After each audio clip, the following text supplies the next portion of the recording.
So in this article, Shashi Tharoor has written, democracy is not something to be taken lightly. It's a very precious legacy that must be constantly nurtured and preserved.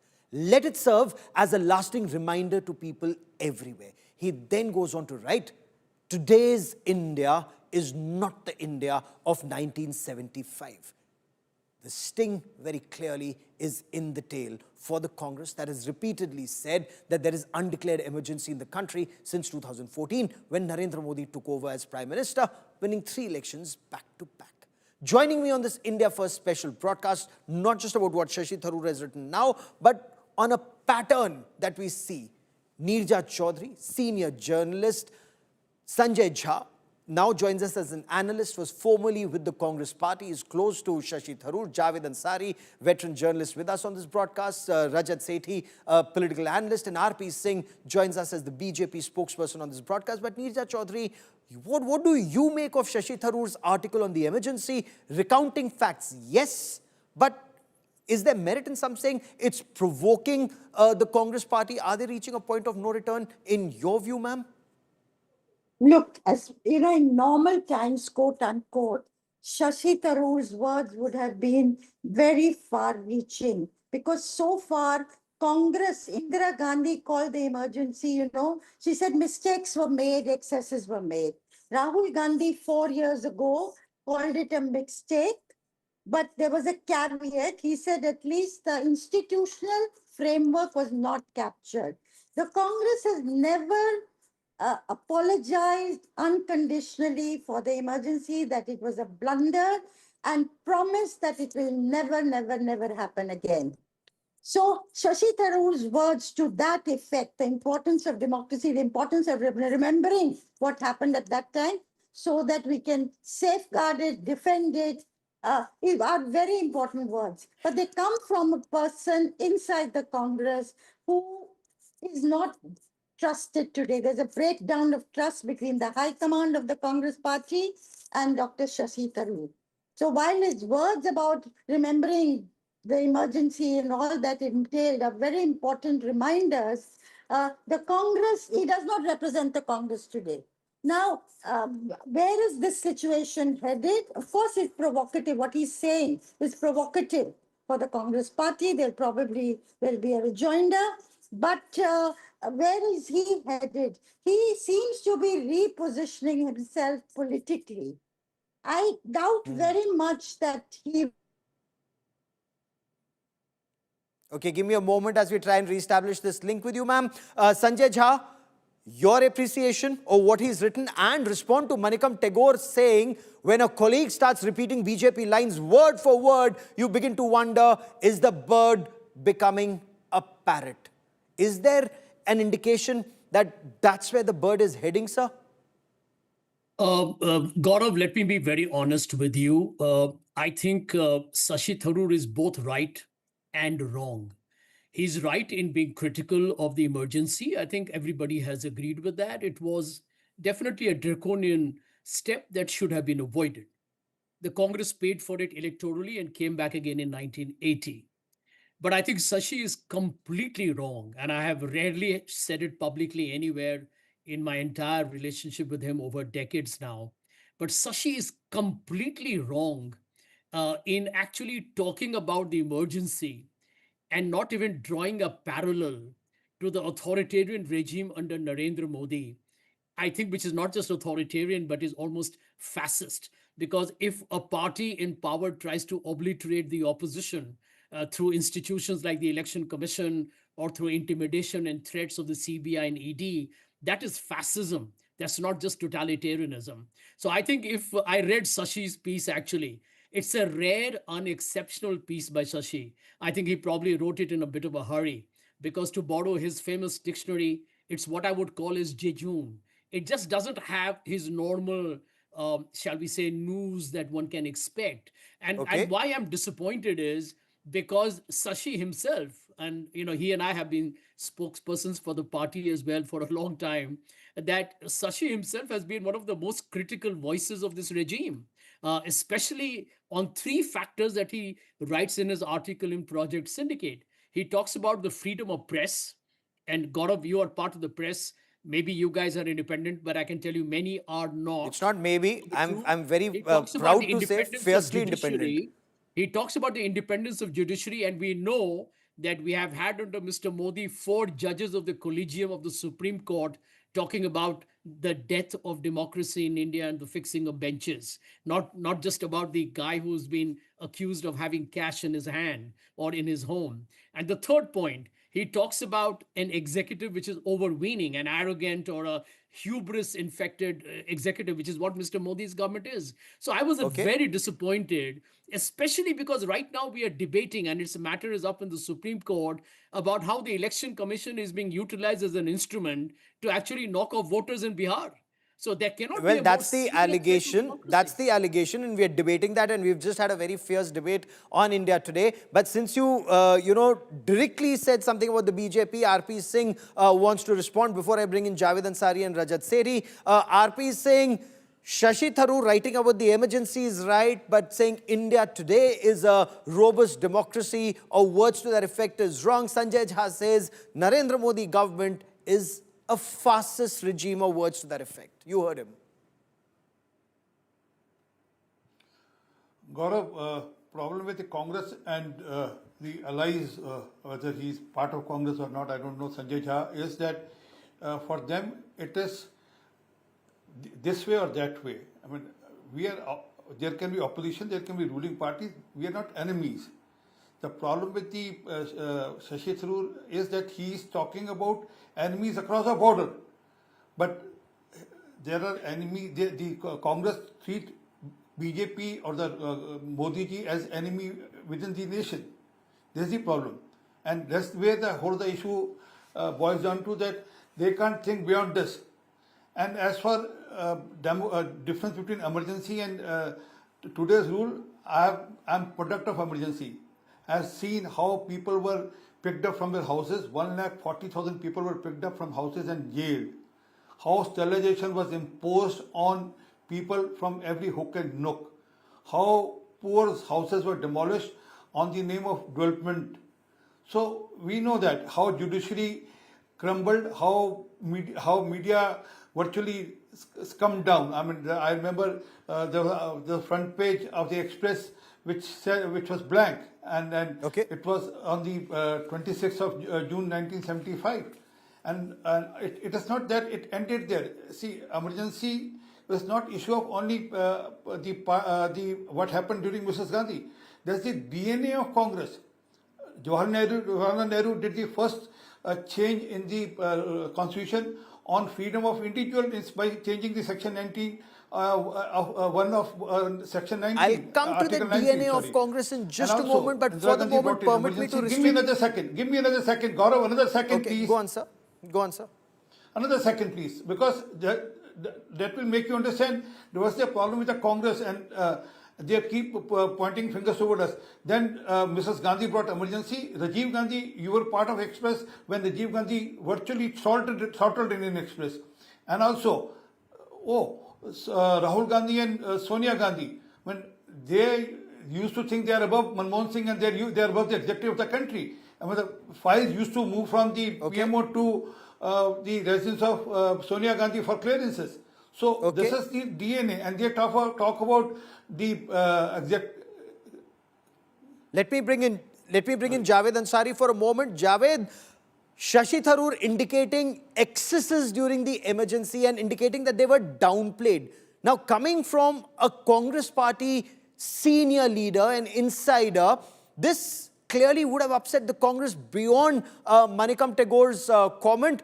But in your appreciation, what Shashi Tharoor wrote, is that an academic exercise writing about the emergency? Read between the lines and tell us what's happening, Javed. You've covered Congress for such a long time. Well, all that has happened, not just today, but has been happening over the weeks. I do believe now that a parting of ways is almost inevitable. I'd be very, very surprised if a rapprochement can be effected between the two. The problem is not, the issue is not the emergency, whether it was good or bad. The problem is that Sachi feels that his talents are not being used, that he's not getting adequate play. He believes that he should have been leader of opposition instead of Adhir Ranjan Chaudhary. He believes that now he should be projected as the CM's face. He met Mr. Kharge and Mr. Rahul Gandhi couple of weeks back and suggested that much. There was no such assurance forthcoming. Perhaps the Congress leadership has somebody else in mind, and therefore he believes, and he also believes that the Congress perhaps believes that the Congress, there is little chance of the Congress coming to power, and therefore little chance of him coming to power. He, although it is one thing to support the country against Pakistan, it's quite another thing to start batting for the Prime Minister, which I do believe that now Mr. Tharoor his point of view, his views, he's much closer to the Prime Minister and the BJP leadership than he is to his own party leadership. In such a situation, I do not think that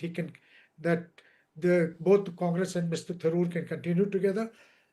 The Congress has Okay. probably decided to ignore, not to take any precipitate action. Mr. Tharoor, every other day, is trying to incite them, provoke them into taking some precipitate action. But a parting of ways, Gaurav, like I said earlier, is inevitable. When that will Okay. happen, I can't predict.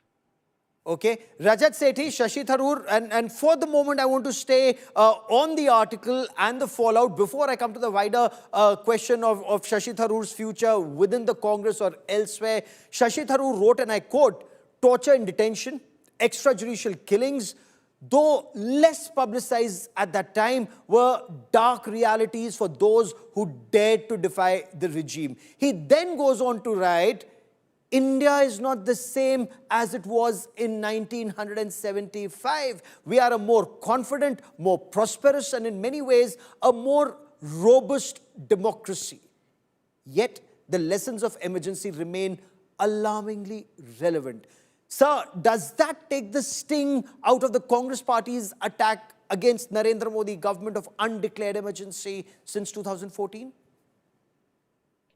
So, Gaurav, first of all, as a matter of fact, emergency and Congress leaders have themselves been talking, not all the criticisms that the Congress's top leadership have made on emergency topic hasn't come from the bottom of their heart. They genuinely have never conceded that they will go out and oppose all aspects, all shades of emergency that was unleashed in the 70s, out and out, without trying to what about it, center it around the current regime and put if then else kind of conditions around the core criticism of emergency. They've been wired that way. They will never accept, and that has gone into the genetical or the DNA of the Congress party, that they will not come out and unequivocally oppose emergency. And if somebody does that, they will have some kind of a political pushback against him or her. Now, this is the problem. There is one gentleman, Shashi Tharoor, who not just about for the past couple of years, but for the last decade, he was the only opposition leader whom a common Indian could relate with. He was speaking the language where a true nationalist should come out and speak. Congress party and Mr. Rahul Gandhi, the space was empty. He could have proven that yes, he too is a nationalist. He too can come out and condemn emergency and everything that his family did during the time of emergency. But why does he not do that in no uncertain terms? Why is it Rahul Gandhi not coming out and writing an article against emergency? Because deep down, and I'm going on to the converse of all the logic that have been given by the Congress supporters, the converse is the following: that deep down we will not go out and criticize emergency. Anybody who criticizes emergency is talking against the leadership of the Congress party. This is the broad message that goes out, which is foolhardy on part of Congress and the Congresses. And my humble opinion, Shashi Tharoor, why has he been relatable for all these decades, has made him relevant today in public policy and politics. All the opposition leaders should pick a leaf out of him. How to do responsible activism-based politics, sitting in the opposition, occupying the opposition chair, instead of pointing holes into his politics. He is doing what he ought to do, and the others are not doing what they ought to do. Okay, Javed Ansari has his hand up. He wants to respond before I come to Neerja Chaudhary to respond Okay, Javed, quickly go, sir. Respond. Gaurav, my point is, if Shashi was so upset with what the Congress did during the emergency, why did he choose to contest on the ticket 4 times? 4 times All and credit to win. him that he won from a seat. Why did he choose? He knocked on the door of the Congress party, the Congress leadership, to gain entry into the Congress party. Why? Has he Okay. suddenly woken up to the wrongs of the emergency now? Why? No, but if that's an academic exercise, written in a not-for-profit organization, give me a moment, Sanjay, I'm coming to you. I wanted to bring in Neerja Chaudhary to understand if all of this stems out of what happened in 2022, Shashi Tharoor's decision to contest the Congress president's elections. Ma'am, in your appreciation, is the Congress party leadership still very angry with him for that, and then it just continues to get bigger? Or is he looking for a bigger profile, being a four-time MP, to be the chief ministerial face for Kerala for the Congress party? And, he hasn't got a positive response, as Javed was also pointing out, apparently. And he's just stating, in your view, hard facts about emergency that the party finds unpalatable. Gaurav, the answer to your question is both factors are there. Yes, he's using the emergency, and he probably believes in, that what happened, and many people believe, Sanjay Jha himself says this, that it was a draconian measure. It's something we should never, never, never, never have again. And the country has to come to that conclusion. And I wish the Congress party, as I said earlier, would apologize unconditionally and move on. Even if it was Indira Gandhi, Rahul Gandhi's grandmother, who imposed it. But Rahul Gandhi has taken many positions on the caste census, for instance, on getting the OBCs and others to be empowered, which is very different from Indira Gandhi's position. She put the Mandal Commission report in the Almara and forgot about it for 9 years. It was forgotten. Rajiv Gandhi, who spoke for 2.5 hours in Parliament against the Mandal implementation by Vishwanath Pratap Singh. So today Rahul Gandhi's position is very different. And so what? A country moves on, a party moves on, individual leaders move on and evolve. So that is nothing to worry about, I think. But certainly Shashi Tharoor has, I agree with Javed, has felt that his services were not used. Of course, the High Command didn't like it when he stood against Mallikarjun Kharge. But if that continues to rankle even today, I don't think so somehow. But the fact that he's not being given what was his due, that his services could have been utilized, he could have been projected as the chief ministerial candidate of Congress in Kerala of the Kerala. party, that is something he's felt or given a larger role in parliament. But because he's differed with the High Command, he's not got his due. So he is certainly making life uncomfortable for the High Command. And certainly the BJP leadership has reached out to him and is utilizing his services to great effect.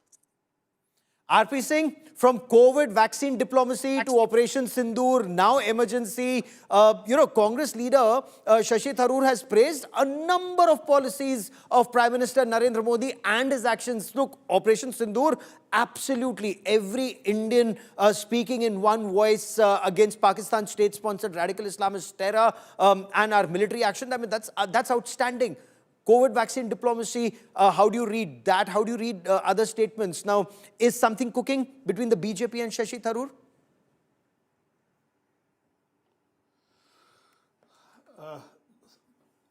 Gaurav, I mean, politically, what do Shashi Tharoor has in mind, no one knows. I mean, he is member of the Congress party, the honorable member of the Congress party, but he is a nationalist also. When he talks about COVID and vaccine and the diplomacy because of the COVID vaccine, when he's talking about how the Prime Minister used the COVID vaccine to enhance the diplomacy. Well, he's not praising BJP. He's praising the diplomacy part of the government of India. And then in India, diplomacy has been above the party line. And I still remember Narasimha Rao ji has sent Atal ji to the UN. I mean, it was never on the party line. As far as Operation Sindoor goes, on COVID also, Congress had a different stand.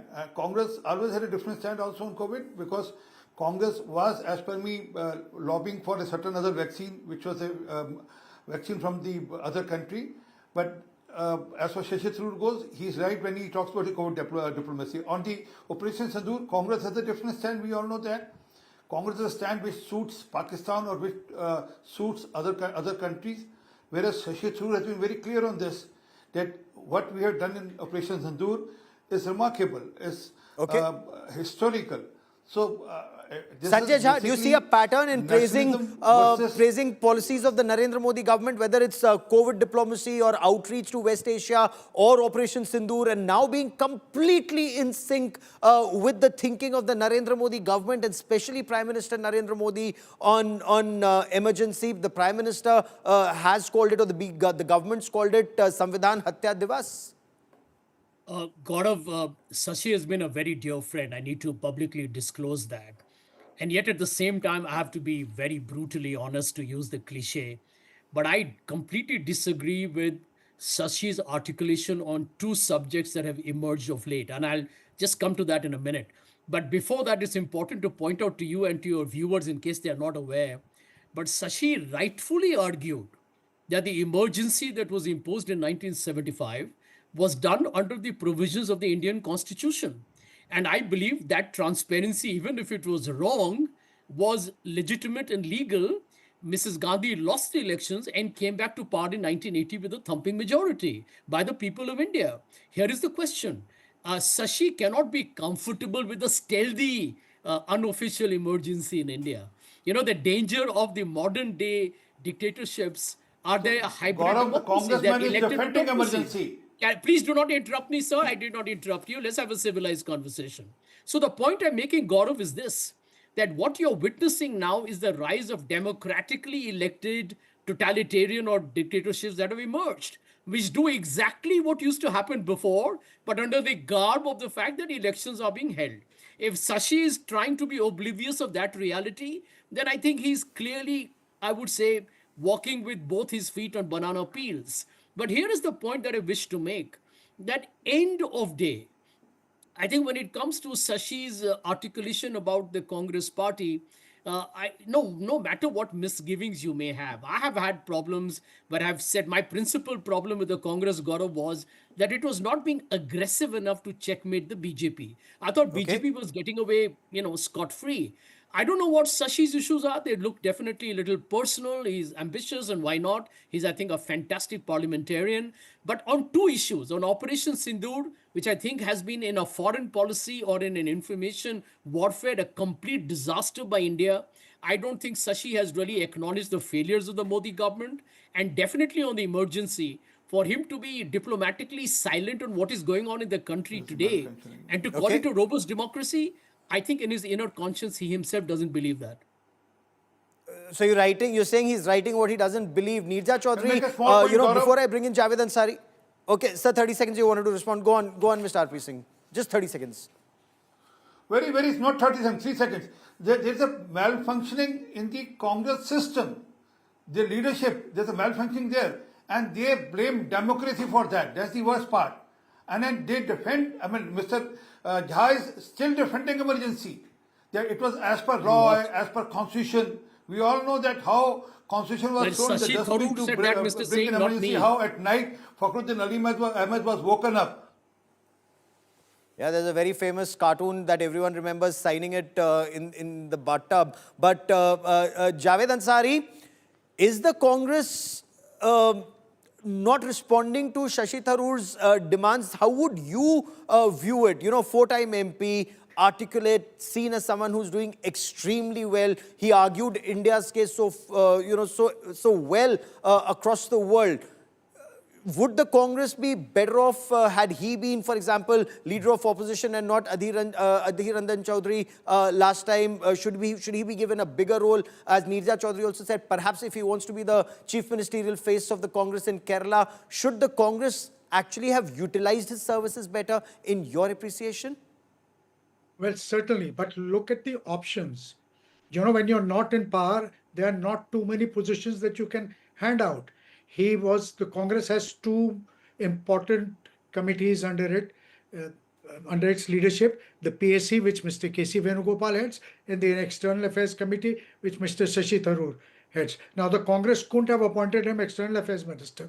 They are in the opposition. As far as the Chief Minister's candidate is concerned, Congress traditionally doesn't project anybody. Even though Mr. Ashok Gehlot has been twice or thrice Chief Minister, he's not projected. Digvijay Singh was not projected.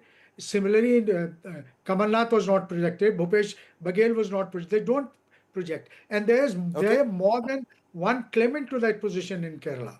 So Yes. therefore, I mean, if it was left to my vote, and I don't head the Congress party, so I can easily, if it was left to me, I would happily make Shashi Tharoor.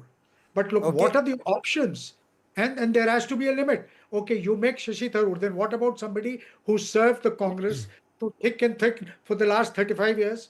What about those people who stood with the Okay. Congress even in its No, bad but time? is Nirja Chaudhary, isn't there that the time where that question comes, is the Congress leadership looking for those who've served them better or those who are meritorious and best suited for the job? I mean, that's an argument only from the outside. But Nirja Chaudhary, it's not just about emergency. Shashi Tharoor shared a survey in Kerala that said he was the most preferred CM candidate for the upcoming assembly elections. The Congress, it seems, rejected that survey. Clearly, this rift is way beyond either Operation Sindoor or Shashi Tharoor being appointed global envoy. It just seems to be way deeper, ma'am. Yes, I think that the point of no return has come. And Shashi Tharoor is repositioning himself politically.